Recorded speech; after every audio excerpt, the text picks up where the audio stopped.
Welcome to McPlum, simple solutions served daily. You already have the essentials. Now begin. Hold the needle between thumb and forefinger with the eye facing you and make sure your light is bright. Trim the thread tip to a neat point and leave about 3 to 4 inches free.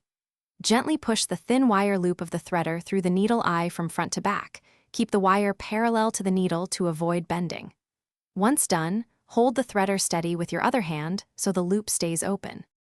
With the loop through the eye, place the thread into that loop and position it near the tip so it won't slip. You should keep the thread flat. If it twists or frays, it will catch. Use your thumb to gently hold the thread against the loop and draw the threader back at a steady angle. Slow, confident motion works best. As you pull, the thread will be guided through the eye. Once the tip clears, make sure the thread follows cleanly and doesn't snag on the needle shaft. Now pull the thread all the way through until you have the tail length you want, and seat the knot or anchor point if your project needs it. Make one test stitch to confirm tension and placement, and adjust thread length or knot style as necessary.